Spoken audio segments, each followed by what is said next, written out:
Hi, I'm Amy from Hawkeye Consultancy. Today's webinar is in partnership and in collaboration with eSkilled. We will be focusing on Quality Area 1 training and assessment. This is a 30-minute pre-recorded webinar, so we will be taking an overarching look at Quality Area 1. There are 8 standards that make up Quality Area 1 training and assessment. So we'll be looking at very much an overarching view of those. We won't be getting into the weeds of that today because it definitely can't be done in 30 minutes. So just bear with me as we run through the 8 standards. Thanks for joining us today.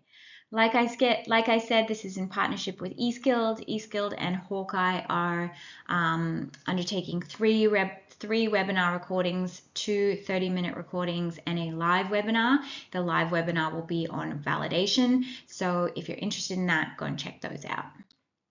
Today, I would like to begin by acknowledging the traditional custodians of the land and the waterways from wherever you are watching this webinar, we pay our respect to elders past, present, and anyone in today's session. The learning objectives today are really, like I said before, just an overarching view of the standards. We'll really just be looking at some risks with those, some new language, some new wording, how we can ask ourselves some self-assurance questions to reflect on those, and how we are evidencing those practices in our own RTOs. I did just want to make note below in the gray box, like I said, today we won't be speaking about standard 1.5, which is validation. There will be another webinar which you can check out on that. So why does this matter? The outcome standards have represented a bit of a change in compliance, and there's a real shift from just ticking a box and having a checklist to really demonstrating quality and justification for why you are doing the things the way that you are, and having those self-assurance practices in place. And the great thing about this is it really means that you'll be able to have a deeper emphasis on why you do things the way you do at your RTO, why you have the practices and the processes and all of those things that support the students, and why your training is designed the way it is for your cohort. You'll be able to showcase those better, but you just need to make sure that you're actually doing it. And I think that those things are important. You have to be transparent about why you've made the decisions you've made and really document that. So while these outcome standards might be less prescriptive, we need to remember that there is still going to be an emphasis on documenting why you do what you do. So I won't spend too long on these slides, but the vet quality framework structure has slightly changed, obviously, with the implementation of these new outcome standards. You can check more about this out at DWA's website. They basically are made up of the outcome standards, the credential policy, and the compliance requirements, which is all the things we had to do previously. So yeah, you can check those out. The outcome standards are made up of 4 quality areas. Today we are just going to be focusing on Quality Area 1, training and assessment. I wanted to speak to this slide a little bit. This is a list that ASQA spoke to in one of their roadshows about some of the regulatory topics that they look at. These are some of the things that they will be monitoring and undertaking targeted performance assessments on. And I think the importance of looking at this slide is really thinking about the interrelation between standards. So while today we will just be speaking to training and assessment has a lot of knock-on effects. So for example, if you're non-compliant in one standard under training and assessment, that clause could be interrelated and have a lot of knock-on effects in other areas of the RTO or other areas of the business, because the standards are so interrelated. So it's really just important to remember that everything we do has an effect somewhere else in the business. So really just thinking about how we can make sure that we're really documenting and thinking about, if I make this change, where else is that going to impact? What do I need to document? What do I need to explain? What else do I need to do? So it's just a little reminder there. For anyone that hasn't seen this, the structure of the outcome standards has slightly changed. Like I said, there's 4 quality areas, which are now broken down into focus areas. So there are a couple of different focus areas in training and assessment, which include, RPL, credit transfer, facilities, equipment, and resources. And then they have their corresponding standards under each focus area. Now, we're very much going to be looking at those focus areas today. We're not going to be breaking it down into the performance indicators, which is the A through E listed on this slide you can see here. We won't be getting into the weeds of it today. Unfortunately, you can't really do that in 30 minutes. And I think everyone would be sick of my voice by the time we were done going through those. But I do highly recommend that everyone goes and reads those performance indicators and familiarizes yourself with them. So, like I said, taking an overarching view of quality area 1, we're going to be looking at credit transfer, recognition of prior learning, making sure you have adequate resources. So that's something we're going to speak to in Standard 1.8. There are some new words that have been recently implemented. So the phrase engaging training, well, we're going to look at what that might mean. We're going to look at having fit for purpose assessment systems and assessment tools. We're going to be looking at things, making sure that our industry relevance, which is now stakeholder engagement, how our stakeholder engagement captures more than just industry, and we still, obviously under quality area 1, are obligated and obliged to meet the principles of assessment and the rules of evidence. So let's get into it. If you haven't already checked out ASQA's practice guides on their website, please go ahead and do. They do have a lot of information. So, Standard 1.1, training is engaging, well-structured, and enables vet students to attain skills and knowledge consistent with the training product. So there's that word engaging, and I just want to be clear in identifying that that is a really tricky word for providers, because what I find engaging might be completely different than what you find engaging. So we need to make sure that we are thinking about our cohort and our delivery and our training and really capturing how we are doing what we're doing and then seeking feedback on, is it engaging?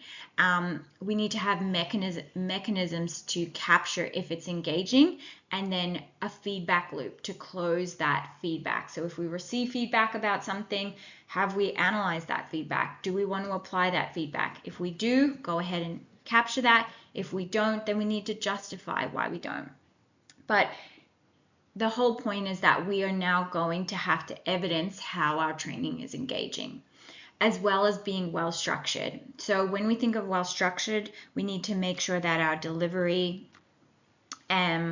is paced in a way that allows students to train and learn, allows them to absorb the information, allows them time to practice and really hone those skills, and then undertake assessment. I think previously, there's a lot of providers that tend to just deliver training and then go straight to assessment without thinking of the nuance that's really involved there in the pace and the structure, and if it's suitable for your cohort. So really thinking about that and making sure that all of your activities and resources are engaging. So particularly for your delivery mode, if you're face-to-face, online, because what's engaging for face-to-face training may not be engaging for online, and vice versa. So again, it's really thinking about, is our training engaging in the way that we're actually delivering it? So there's some tips here to make sure we're thinking about those. We have covered off a lot of those, but I think really just thinking about how you're going to document that, making sure that it's going to be appropriate, providing students with, different opportunities to apply feedback in different contexts and environments. If you're going to be clustering, having a rationale for your clustering, thinking about that shortened duration, all those kinds of things. Standard 1.2, engagement with industry, employer, and community representative effectively informs industry consultation offered by informs the industry relevance of the training offered by the training registered training organization. Gosh, that was a mouthful. So again, this is really our industry engagement, which has now been opened up to encompass more stakeholders, as it should. It's now thinking about the community in which we're training and assessing. Is our training and assessing fit for that community? Is it giving that community what it needs? Is it giving the employers what they need? And really honing in on that. We need to be making sure that we are applying a range of strategies to engage with other stakeholders and a range of activities, and then really capturing that in a meaningful way. So some of the tips here is really thinking about how are we identifying who are the industry, who are the employers, and who are the community representatives, which are actually going to be the right people to give us feedback, because now the feedback speaks to being meaningful. So we need to make sure who we're seeking feedback from is actually going to be the right person to give us feedback that will be meaningful. I think previously under the old standards, a lot of providers maybe felt that they just did industry engagement just in a one-off sign-off, and whatever, they kind of asked vague questions that didn't give them anything really meaningful, because then they would have to analyze it and apply it, or not apply it but provide a justification. So just making sure you do have to undertake that, and it should be a really meaningful process that gives you a lot of feedback to think about, and then demonstrating how that's going to be influenced in your delivery. So some common pitfalls, these are all real life examples which we have a lot of experience with here at Hawkeye Consultancy, whether it's in audits or or performance assessments, things like that. So some common pitfalls are thinking all students are the same, designing training products without thinking about the learning environment or the specific cohorts or the delivery, accelerated delivery without proper skill development, engaging with stakeholders in a tokenistic way, which I kind of spoke to before. So yeah, those are some common pitfalls.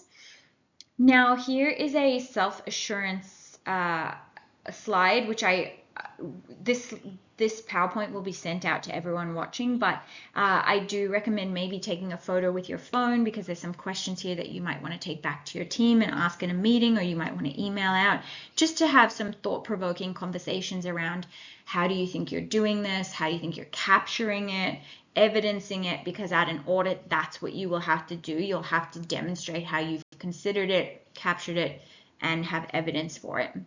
So thinking if you're doing that. So yeah, go ahead and do that, and we will move on to standards 1.3 to 1.5. We're not going to talk about 1.5, which is validation. We're going to focus on 1.3 and 1.4. So the assessment system is fit for purpose and consistent with the training product. So yes, we need to be making sure that our assessment is fit for purpose. So thinking about who is our cohort, what is our delivery, what is the context in which, the broader context in which this training and assessment is going to impact, and then is it designed for that? So really thinking about the training product itself, so the performance evidence you have to capture, the performance criteria, those verbs that are used in that, and language that's used in that unit, the assessment conditions, making sure that those have been considered.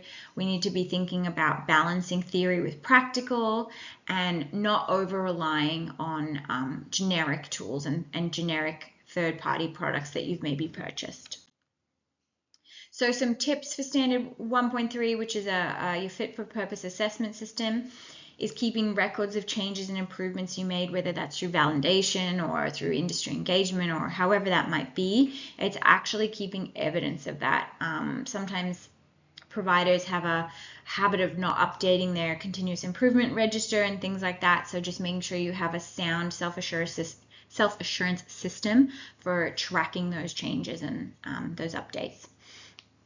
Developing appropriate guidance for how the integrity of the assessment judgments is maintained, where there are various durations to training. Variations of duration to training. Yeah. So quite often there can be, variations in the way that we're doing things, different delivery modes or methods. So really thinking about how are we still making sure that the integrity of that unit is upheld. Standard 1.4, the assessment system ensures assessment is conducted in a way that is fair, appropriate, and enables accurate assessment judgments of vet student competency. So here we're really speaking to the principles of assessment and the rules of evidence, thinking about how we're considering the learner's needs when we're undertaking assessment, and that we're being fair and reasonable, and that assessment must reflect real-world application. Making sure that that context and the conditions for assessment there are aligned with industry and the workplace. So some tips might be providing clear guidance to both the assessor and the student. So this is a big one that I think that we've seen a lot in the past, is there's not enough instructions, or there isn't enough context provided to the student and to the assessor on the conditions for assessment. So for example, anyone reading that assessment tool should be able to understand what they have to do, how they're going to be assessed, what they need, the resources, the equipment. And so making sure that's clear for both the student and the assessor can be a downfall for our assessment tools. When we're applying reasonable adjustments, just making sure that we're maintaining the integrity of the training product, and if there is an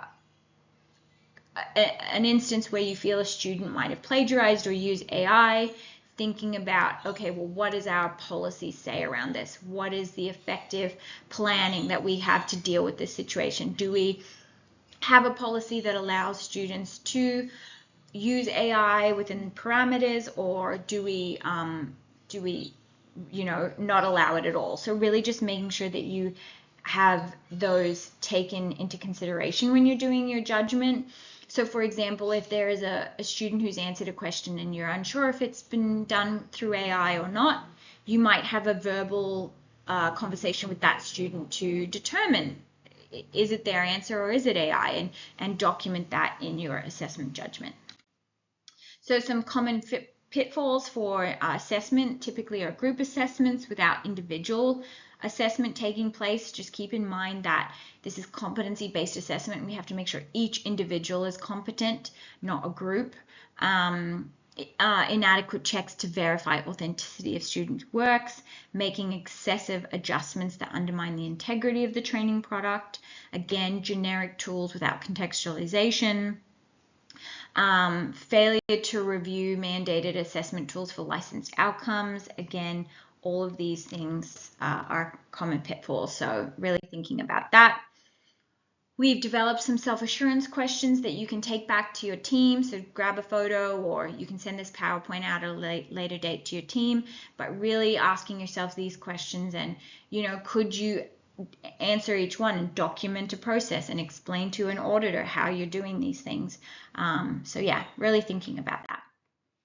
We're going to move on to RPL and to credit transfer, which is standards 1.6 to 1.7. I'm not going to spend too long on these because we do still have a few slides to get through. But again, we have summarized some of the key quality compliance things that we should consider.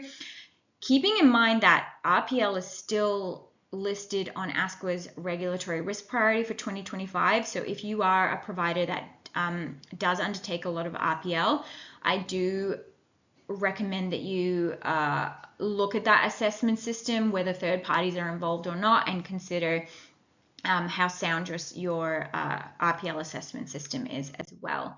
So again, we've got some common pitfalls here for credit transfer and RPL, and some self-assurance questions to ask yourself. So yeah, really do think about those and consider what you're doing. If anyone has any questions on RPL, I know Hawkeye do a lot of webinars and support things through for RPL as well, so you can always reach out to us at a later date. The reason why I wanted to move on is because I wanted to spend more time talking about standard 1.8, because I do feel that this one is one where, when we've undertaken research with clients, they felt that this is an area where there's been there could be significant improvement made. So I wanted to spend some time talking here. So standard 1.8 focuses on facilities, resources, and equipment for each training product and making sure they're fit for purpose, safe, accessible, and sufficient. So that is, even just reading that standard alone, there are so many things that we need to consider for this standard. So if you're a provider that has a large number of training products and training packages on their scope, this is a standard in which you need to make sure you have dedicated time to review and implement changes if you don't feel that you're meeting the standard. Because not only do you have to make sure that the facilities, which are different than resources and equipment, are fit for purpose, you need to make sure they're safe. And sometimes that can be really challenging if the facility is not your facility. If it's a third-party facility, the onus is still on you as the RTO to make sure that that facility is safe. Okay, so really thinking about that for your students, making sure that the facilities, resources, and equipment are accessible and sufficient. So, you know, through our work here at Hawkeye Consultancy, we have noticed that previously under the old standards, there wasn't a lot of guidance provided around resources, facilities, and equipment when it comes to things like safety, accessibility, and sufficiency. So, for example, if you deliver commercial cookery and you have allocated that you have 36 students in your class that are undertaking assessment on a day in your timetable, and you only have 4 cooktops, really thinking about if those tools are accessible and sufficient for undertaking assessment. And not only that, undertaking training and practice. So again, really thinking about how you're making sure that the considerations for your ratios in your classrooms, how your timetable is capturing training and assessment, and allowing time for practice and then assessment with these facilities, resources, and equipment. So I could speak to this for a really long time. This is one of the standards that I'm quite passionate about. So I'll move on, but basically we need to make sure that training spaces and tools are safe, accessible, and relevant, that we include third-party settings, whether they're going on placement or you're hiring out a facility for the use of assessment. We need to make sure that we're taking a risk-based approach to conducting like WHS checks, maintaining equipment, making sure that we're tracking how much equipment there is and the sufficiency, the amount of equipment that there is, and ensuring that there's equitable access for all students, including those students that are online learners. If you're delivering something online and face-to-face, how are you making sure that the facilities, resources, and equipment are accessible for both of those delivery modes? And if you're not, how are you justifying that, and where have you documented that? Okay, so some tips for this might be having systems in place to monitor and ensure the ongoing suitability and safety of facilities, resources, and equipment, particularly where third parties are used. You must have an active commitment to workplace health and safety in your environments, and demonstrating how you approach the design and delivery of online training and assessment to ensure that students online have adequate access to simulated environments that still replicate workplace and real life contexts. Okay. So some common pitfalls that we see here is over-enrolling without adequate resources and facilities. That kind of is what I spoke to before with the commercial cookery example.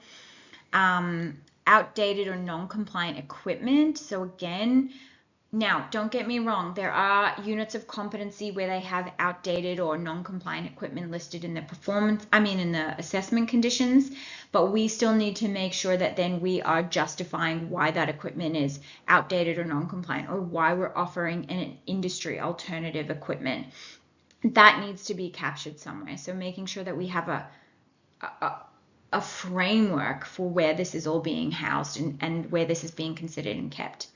Poorly managed work placements or WHS gaps, relying too heavily on simulated environments without having a real life context. Okay, so some self-assurance questions there. Again, take a photo or really think about how you have a place where you're capturing that you are meeting all the requirements of standard 1.8, and keeping in mind that your resources might be like your physical resources, it might be like your training online resources, your actual equipment, and then your facilities. So really thinking about that as well. Yeah. Some just going back to our overarching, some known risks to quality area 1. So for training, some of the risks are accelerated delivery, having a one-size-fits-all, I suppose not capturing the different ways in which, so if you're delivering the same unit online and face-to-face, that you are not applying a one-size-fits-all delivery to that. You are really thinking about those different cohorts and their needs. Industry validation, industry engagement, placement monitoring, and then under assessment, generic tools, compromised skills, gap group assessments, placement assessments, academic integrity, validation of assessment judgments, facilities, resources, and equipment, so over-enrollment, outdated equipment, accessibility challenges, WHS standards, and misaligned resources. So yeah, just making sure we're thinking about all of these future risks. Why does this matter? So I understand that I've semi-rushed through a lot of the nuances here in training and assessment. It's very hard to get into the nuances in 30 minutes. I could talk about this for hours, so somebody needs to rein me in. But basically, we just need to be thinking that training and assessment is at the heart of why we do what we do. And every role within our organization has touch points along that training and assessment journey and along the student journey. So we really need to make sure that decisions that we're making and things that we're doing, that they have, that we're considering those knock-on effects and interrelated clauses and where the student journey might be impacted. Okay, so that's why it matters. Yeah, some practical implications. So training and assessment are the core services of any vet provider. A decline in the quality of training and assessment services can directly impact the student experience and the provider reputation. Training and assessment tools and systems, if not suitably maintained, can present a risk to the provider's registration. Providers should conduct monitoring, review, and implementation as part of their systems and not just in a response to audits. Part of these new outcome standards is making sure that you are self-assuring your own practices and your own processes. There are serious workplace health and safety considerations to be comprehensively assessed by providers to prevent, damage or injury to students and staff. So yeah, again, really thinking about that clause 1.8. So some key takeaways are that the outcome standards are student-focused and industry-focused. There's a bigger emphasis on self-assurance and ongoing monitoring, and making sure that you are documenting and being transparent about the decisions that you've made internally as an RTO. You just need to justify why you're doing things the way you are and have evidence for why that's appropriate. Here is a bunch of resources that we used. These slides will all be sent out to you so you can touch on those. And if you have any questions or you want to get in touch with us, here is Hawkeye Consultancy's contact details, as well as eSkilled's details will be attached as well. Thank you so much for bearing with me, and we managed to get it done in under 30 minutes. So thanks very much, and if you have any questions, please reach out. We look forward to hearing from you.